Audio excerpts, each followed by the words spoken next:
Well, it's almost the end of January, and I guess time flies fast when you're having fun. And I've been doing that. I've been having some fun, and I haven't been doing as much filming, probably as much as I should. And uh, well, I have, but I just haven't been doing these kinds of projects. And I've been working on some kind of bigger projects, some films. Been working on some editing, but I've also been helping out some friends with some really neat projects. I wanted to share some of that.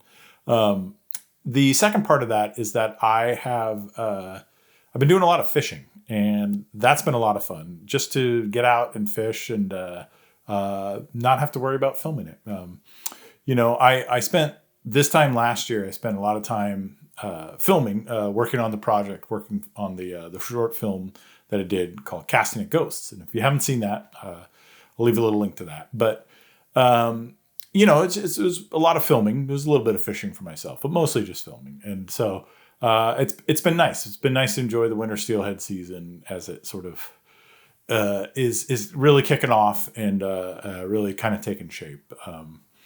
Weather's been an interesting one. We'll talk about that in a little bit. But yeah, I wanted to just kind of share what I've been up to and some of the fun trips and some of the fun people that I've been hanging out with along the way.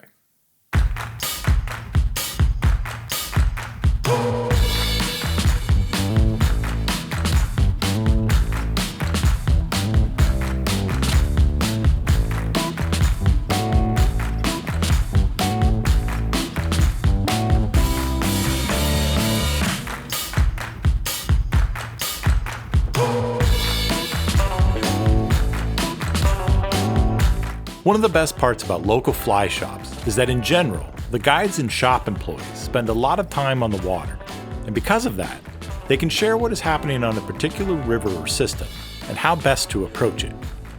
I've been fortunate enough to spend some time with some of the local fly fishing guides recently, and it's been great to see how they approach fishing in general, but also to see how each one handles different types of clients as well as different types of water. One person that I've really enjoyed getting to know better is Zach Carothers. Zach is newer to the guide game.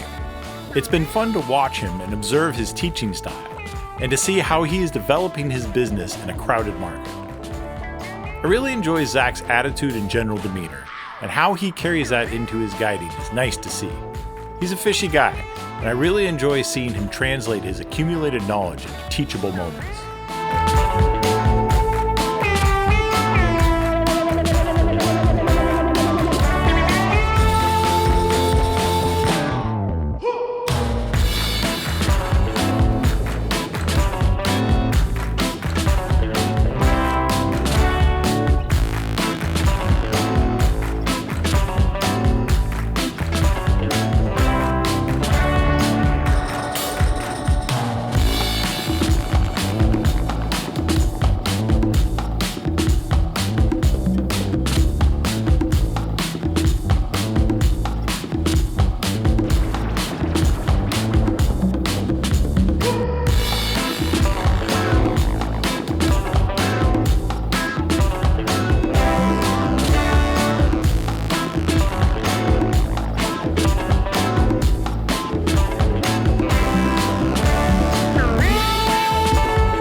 Zach has recently come on board to help the Wilderness Calling Conservation Initiative in its goal of tagging steelhead kelps and tracking them in the ocean, as well as the fundraising required to purchase the tags.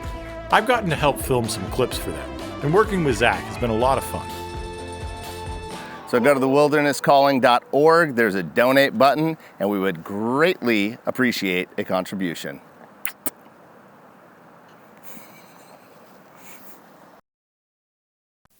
So one of the things that's been really fun this month is getting to learn a new two-handed rod setup. So I got myself this Red Truck 7136. So this is the 13-foot 6/7 weight. And then, nice, this is the diesel chrome reel that is also a Red Truck.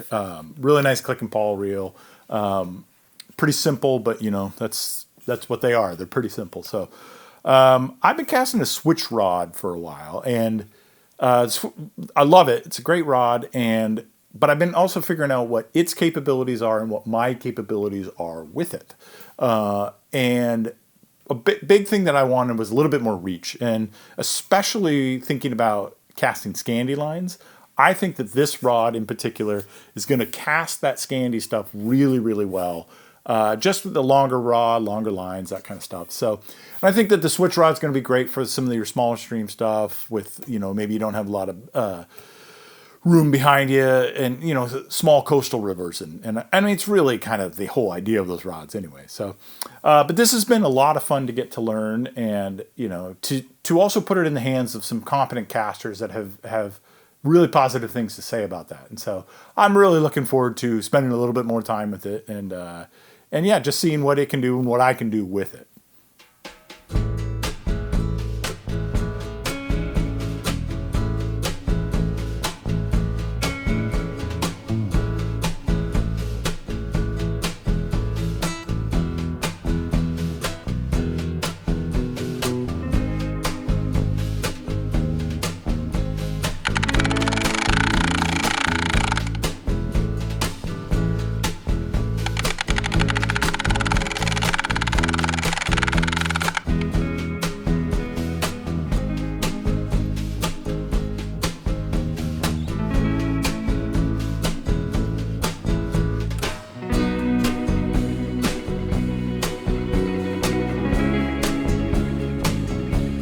Those of you that watched my last video were introduced to Matt Thornton.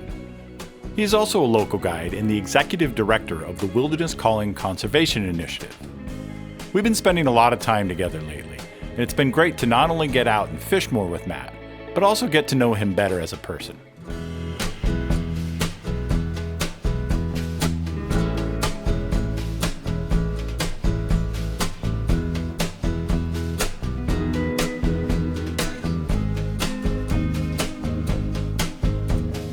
The energy and passion that Matt is putting into the conservation initiative is infectious and inspiring. It also carries over into his guiding. Having been at it for over a decade, you would think he would be more jaded than he is. I like that he's still very passionate about the fishing and is eager to get out when he doesn't have clients. In my experience, that's rare, but I also think it helps make him a better guide.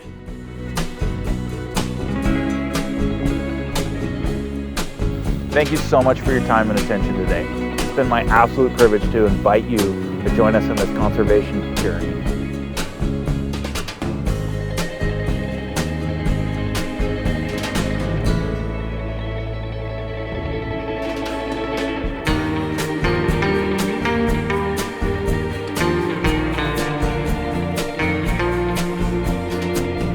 Another local guide that I've been fortunate to fish with lately is Spencer Pelham. I'll share more of Spencer's story in a future video, but he and I got out early in the month, and even I was able to connect with the Steelhead.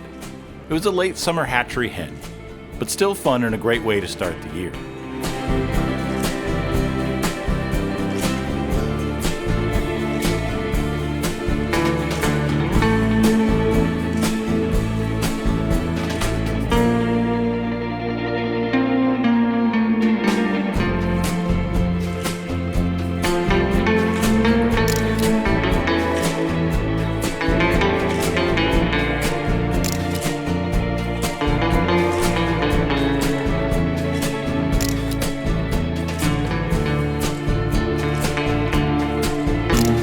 We'll see you again next time. Thanks for coming along for the journey. Cheers.